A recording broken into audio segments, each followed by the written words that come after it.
Introducing Jonathan Elizabeth. I met Jonathan in a desperate time of need. It was a Saturday night right before my P-Chem problems that was due. And since then, Jonathan has just been an amazing mentor and a role model for me.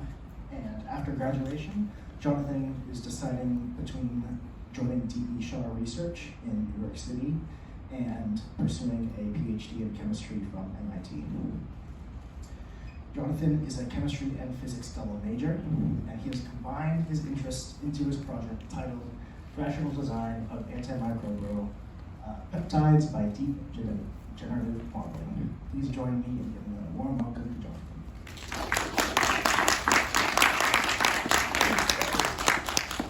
Well, thank you for the introduction, Remy. I know we're kind of running on time here, so I'll jump right into it and talk about a little bit the topic of my thesis, which is the rational design of antimicrobial peptides by deep generative modeling.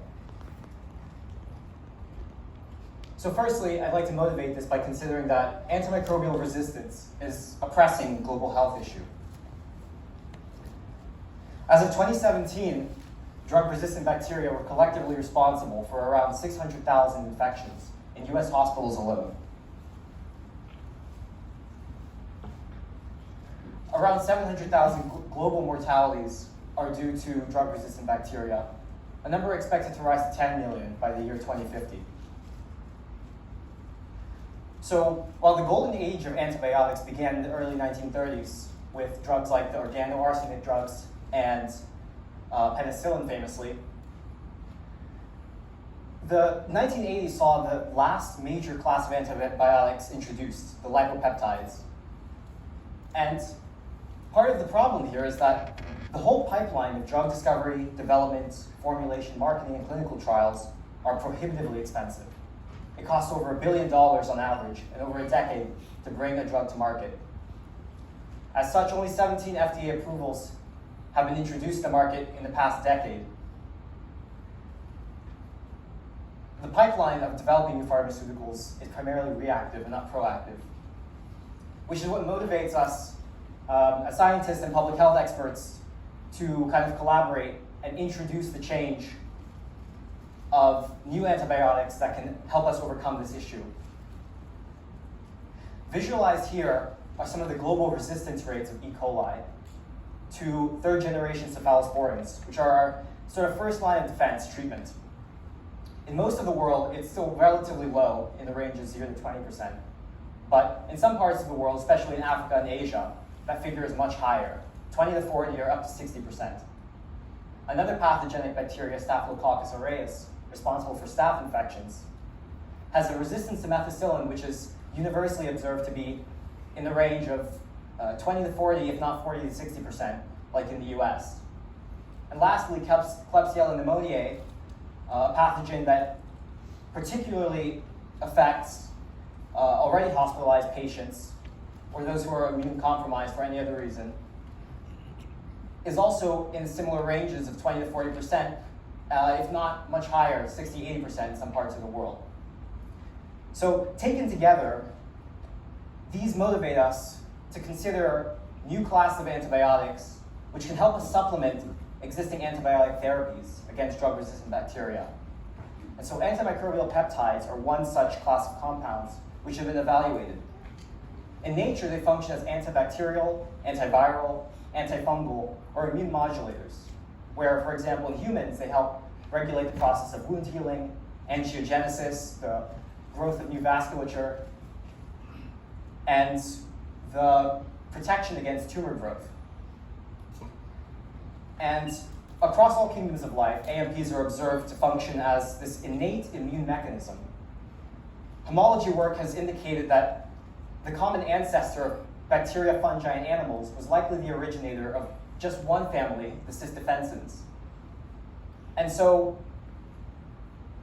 another piece of evidence which makes these promising is that we don't observe resistance in the same way that some of our conventional antibiotics have introduced new resistances. And this has to do with the fact that AMPs target diverse structures in bacterial membranes. And these give us some reassurance that AMPs are part of this co-evolving chemical warfare between species that has survived the test of time and may come in handy for us as we think about new antibiotic therapies. Structurally, AMPs fall into generally one of these two classes, having either alpha helical structures or beta sheets. Some of the further characteristics are that they're mildly cationic or have a small net positive charge, have 6 to 50 amino acids on average, and they have this membrane active mechanism which allows them to overcome resistance by targeting these deeply conserved features in bacterial membranes. And lastly, they have this property of being amphiphilic, which is to say that they spatially separate these positively charged amino acids and hydrophobic amino acids in such a way that they have two distinct regions, here colored by their hydrophobicity. And that allows them to interact with certain kinds of pathogens in this dual function way, where the positive charge can interact with the negatively charged phospholipid heads, and the hydrophobic part can sort of insert into this hydrophobic region between the membranes. So here's an electron microscope image of the kind of disruption that can happen there. So in the scope of this project, we'd like to consider how we can design antimicrobial peptides. Here are just two sort of cartoon examples where we have here blue residues, blue amino acids that represent positive charge, and yellow ones which represent a hydrophobic or neutral charge. If we consider traditional structure-activity relationship descriptors such as these, we would expect that these two sequences would score equivalently. But in reality, these are vastly different peptides. And this comes down to the fact that, again, there's this complex dependence on the spatial arrangement of charge that accounts for their mechanism. Further evidence comes from the fact that single amino acid substitutions can cause a complete loss of function in these peptides. And lastly, there's something that I call the charge paradox, which is that despite the fact that some of these target negatively charged bacterial membranes, the AMPs themselves will also be negatively charged. And so just looking at this from a simple perspective doesn't allow us to think about how does this charge distribute itself in space. So we want to introduce something like a new set of variables which allow us to capture this complex and nuanced behavior in space. And we call these latent variables. This brings us to the two primary goals of the project, which are first to generate new AMP sequences, which are comparable to or favorable against naturally occurring AMPs, and secondly, to derive rational design principles, which allow us to explain the antimicrobialness of the peptide sequence. To that end, I introduced something known in literature as a variational autoencoder, which really comes from probability as a way of doing Bayesian inference by creating new learned representations of your problem through its own variables that are inferred from the data. And we'll sort of unpack this in a more intuitive way. By analogy, you can think of it sort of like PCA if you've done that, where we're generalizing now to nonlinear combinations, nonlinear relationships between the features in our data set. And this is integral to capture these molecule-wide electronic effects, here like the Leonard-Jones potential or the Coulomb potential, which determine the folding and structure of proteins in three-dimensional space, but themselves are scaling as inverse power laws with the atomic separation R. So we need to have something more general that captures this highly nonlinear behavior. If we consider an example peptide, lysine, glycine, arginine, this is a sort of rough schematic for how the model's working. And I only really want to look at this in the broad contours here, which is to say that we can feed in this peptide sequence, pass it through something called the encoder, which then yields its own outputs. We pass it through another neural network to get the mean and variance, mu and sigma, of some Gaussian distribution, which we'll come back to. We can sample from this to obtain new encoded representations of the input peptide, decode these, and hopefully get out the original sequence. On its own, this is sort of a trivial task, but the power is that this multivariate Gaussian distribution that we just parameterized can now generate new AMP sequences just from sampling from this distribution. And secondly, this gets us at our other goal in that we can analyze the behavior of this latent variable, Z, decoding it to find new peptides, and then analyzing their differences to figure out the relationship between latent variables and the physical chemical descriptors that underlie them. So first, I'd like to introduce now the numerical description. What really characterizes an AMP? So plotted here are 10 different descriptors. These are just single scalar values that describe a physical property of an AMP sequence. And in the first row of this table, we have the mean values for each of these descriptors for AMPs. And in the second row, we have the similar values for a data set of all proteins. To make this a little bit more rigorous, we perform a t-test to figure out whether or not these are actually different, whether or not AMPs and proteins actually inhabit different distributions in terms of these parameters. We're able to compare all 10 descriptors in such a way to ask this question: are the mean values of these descriptors across both data sets actually different, or are they from the same distribution? When we perform this analysis, we find out that the p-value, or rather the probability that these are, let's say, the same distribution, turns out to be astronomically small for all these parameters, and is at least statistically significant, which is to say that, in principle, we could build a model which is sensitive enough to classify based on these 10 different parameters. And this turns out to be the case using the variational autoencoder. But this is at least something that calibrates us to that possibility. We now perform PCA, principal component analysis, just to understand, in terms of linear combinations of these descriptors, can we find at least an approximate distinction here between the AMP dataset and the space of all possible proteins? It turns out that you can do this in such a way that the AMPs cluster into some subspace of all proteins, and that some proteins, these blue dots, actually fall into this subspace as well. So this doesn't rule out that some peptides in the full space actually exhibit antimicrobial behavior too. But it seems as though we've at least gotten to a stage where the principal components, the top two, PC1 and PC2, give us a pretty satisfactory visualization for what really characterizes an AMP compared to all proteins. Now, we want to decompose these principal components to figure out, well, what really describes this distinction? How is it that we can classify AMPs against all proteins? If we do this, it turns out that the top components of the first principal component come from the length and molecular weight. We can just call that size. And the second one is charge, which explains about 1% of the variance, whereas the first principal component explains about 99%. In other words, we can go back to this and say that this is really a plot of charge versus size. So this isn't a very nuanced description. This doesn't tell us how to generate new antimicrobial peptides, but it at least kind of calibrates us again to say that we should be able to unambiguously identify what makes an AMP just in terms of these descriptors. The third principal component is just sort of a spattering of all these other parameters, and it turns out that this explains about 0.1% of the variance.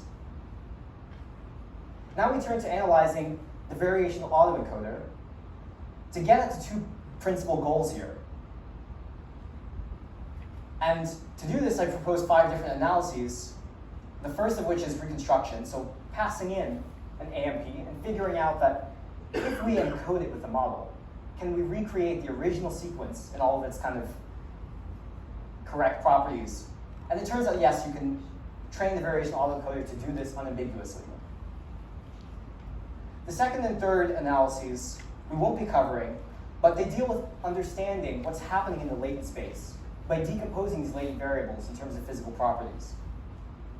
What we will focus on are the last 2 analyses, which basically ask, can we sample random AMPs from the model and analyze them? And can we take existing AMPs and generate novel derivatives with interesting properties? in order to analyze the results of these analyses, we're going to look at Camp R3, which is an AMP model, or prediction model, which gives us the probability that some sequence put into it is in fact an antimicrobial peptide. And it has 4 different algorithms that it uses to do this classification. If we perform this with the randomly sampled AMPs, we find that on the left, we have the first 4 randomly sampled AMPs all exhibit a close to 1 probability, or 100% probability, that they are AMPs. Now, natural AMPs will tend to exhibit also a probability of 1, but sometimes a little bit lower, 70 or 80%. So at the very least, we're getting at the first goal, which is that the naturally produced AMPs perform comparably to those produced from the model, at least at this level of analysis. And another interesting piece of evidence is that none of the AMPs produced in the model, here or in general, are reproduced from the data set. So we're not just regurgitating stuff that we found in the training data, but rather we're finding data which doesn't exist even among UniPro KB, which is indexing 230 million sequences.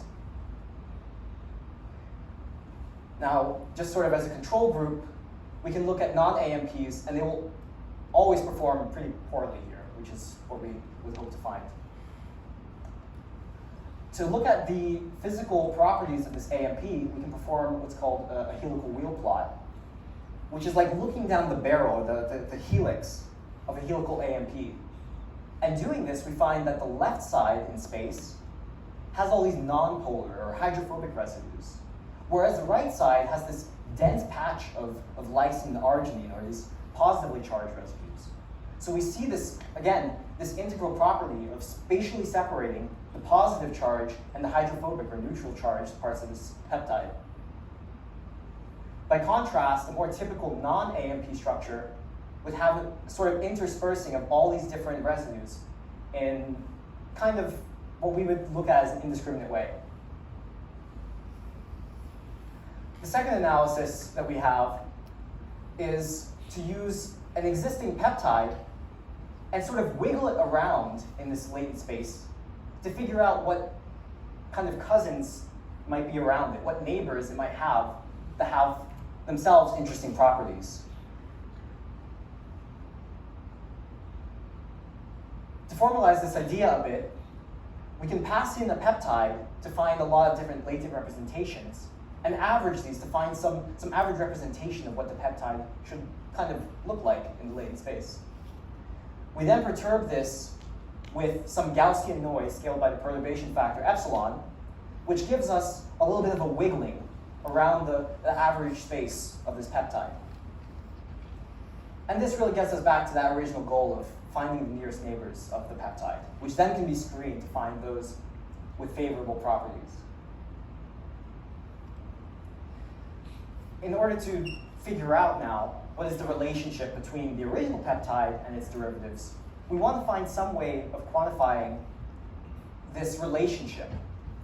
So we imagine that we can make this plot where we plot the dissimilarity of the derivative peptide against its parent peptide as a function of the perturbation magnitude epsilon. And the intuition here is that as we increase the size of the perturbation, we're kind of getting further and further away from the original peptide. Now, what we don't know is what should this look like? Do we expect that small perturbations induce a very rapid increase in dissimilarity? Do we expect that it's kind of independent of epsilon, which is to say linear, or maybe it grows very slowly, or maybe logarithmically? And this will tell us about how quickly do sequences diverge as we sort of perturb them. But then we have to ask, how do we quantify dissimilarity? We know that we can do substitutions, additions, and eliminations in the genome, and that we'll just say that we don't permit transposes here, which is a fine approximation.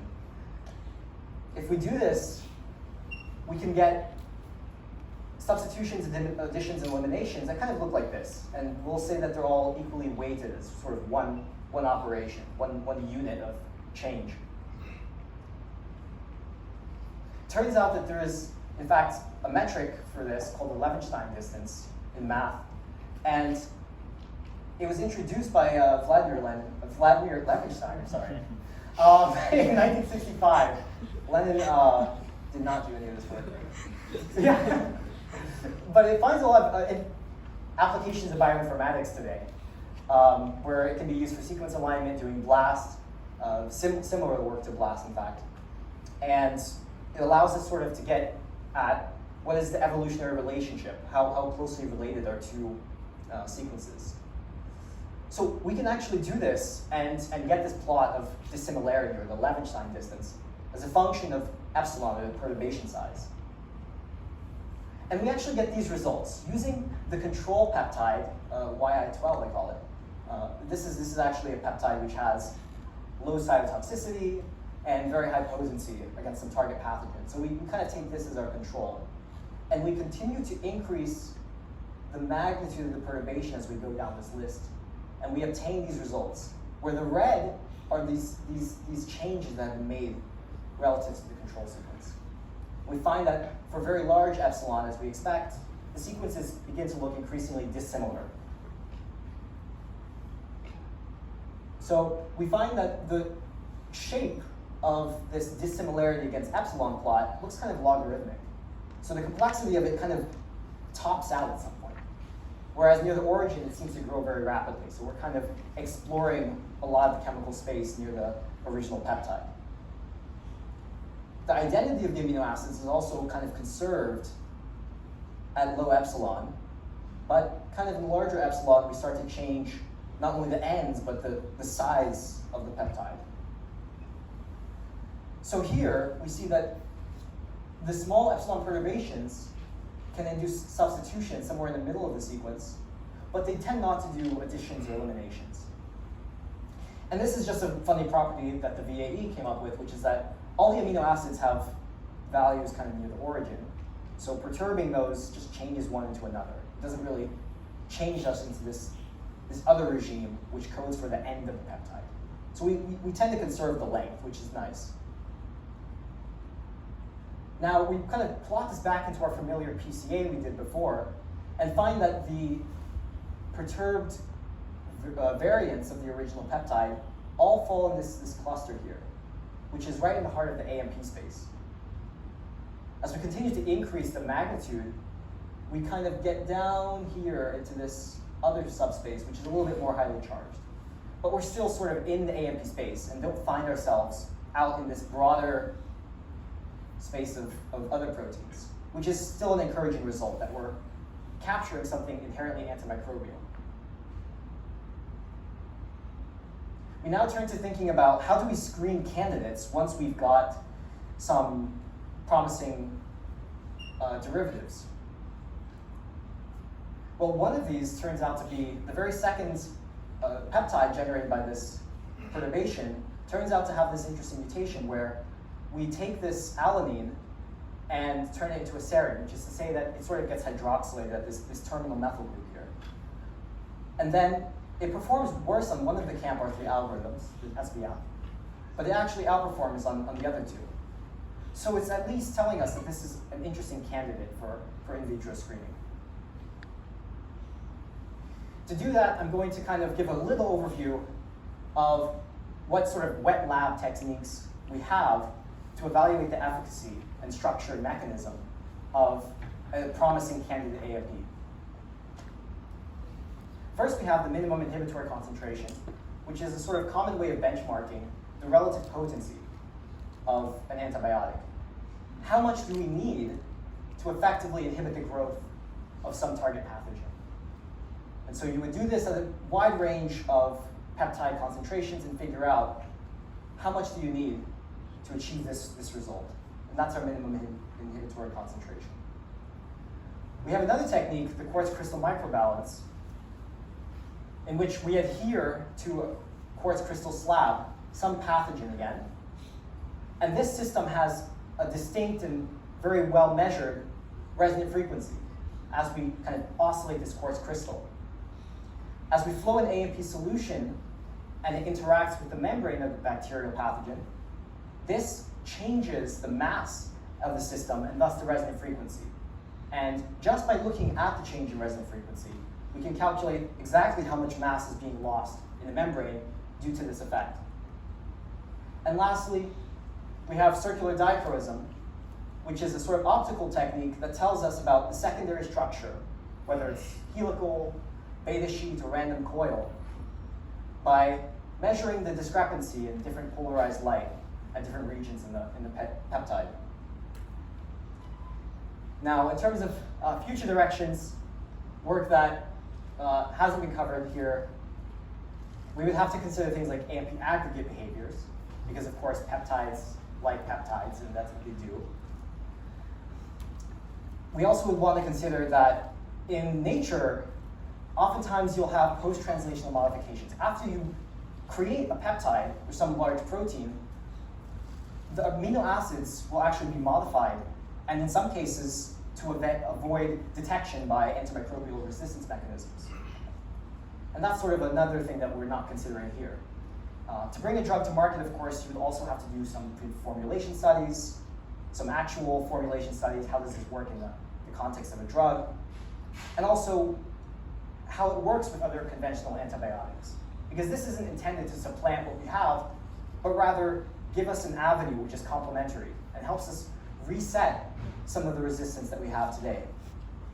And I'm also working on building out this website that gives us an interactive way of looking at the VAE and some of the existing clinical research. So today we saw that AMP sequences can be generated by the variational autoencoder, and that there are also analyses which exist to derive from this rational design principles, telling us the physical underpinnings of what's happening in this model. So to zoom out a bit, this is just one part of a field of interpretable machine learning, which is rapidly becoming a tool not just in drug discovery, but throughout different disciplines in science, where we're able to work in conjunction with human intuition to leverage large data and also sort of expert opinion. And so these are some of the tools that we explore today. And ultimately, again, this is a tool that we want to use to better understand the space of our physical problems. Some of the people who were really integral to this work at Rice, Prof. Kolomeski and Prof. Harkering, who gave me a lot of valuable advice on just the present state of antimicrobial peptides, the future directions, and also what it's like to commercialize peptide-based drugs. Prof. Gomez Bombarelli, it's a very interesting story, published this paper back in 2018, which I found independently as I started working on this project, in which he proposes this data-driven continuous representation of molecules. That's actually a variational autoencoder. And this was a very influential paper, as it turns out. And so you see him here, this author, Alana Spargazik, many people may know, who was at the time down the street at Harvard. And they worked together to make this paper and introduce the idea that you could make variational autoencoders which smoothly explore the space of drugs. And so I've agreed to, he's graciously agreed to speak to me later this month in person about this. And also it turns out the curator of the Grandpa dataset who worked across the hallway from me last summer was Jacob Witten, who authored a lot of influential blogs on open access to data, which became part of the work I do now. And of course, none of this would be possible without the great faculty here at Pomona. Professor Whitaker is across the street, and Professor Joel Hall are both my thesis advisors, who entertained a lot of my ramblings and crazy ideas over the past year, and have really contributed and made this project infinitely better than it would have been. And Professor Garza as well is also a reader on my thesis and has a lot of expertise in this area. And also want to give a little shout out to Andrew in IT, who helped get the supercomputing stuff to make this work. And Professor Ball, who has been not only my academic advisor and research advisor at Pomona, but has really made me feel at home here over the past 4 years, and I have so much thanks to give. Professor Musicar for making this all possible, because of course, that's why we're all kind of gathered here today. So with that, I'd like to close out and say thank you for allowing me to share my work today, and I'm glad to take any questions.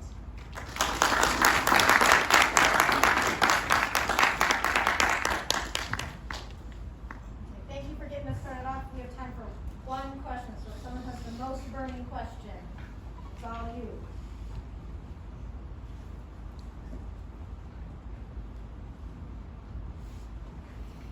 I could just yell. All right, yeah. Are these antimicrobial peptides catalytic? If they do kill bacteria, could they go on and kill other bacteria? Yes, that's actually one of the interesting properties, is that they form in vivo these aggregates oftentimes, and this creates this protrusion on the bacterial membranes, which we saw a little electron microscope image of. And they kind of float around in solution, disrupting membrane after membrane, which makes them very potent. All right, thank you so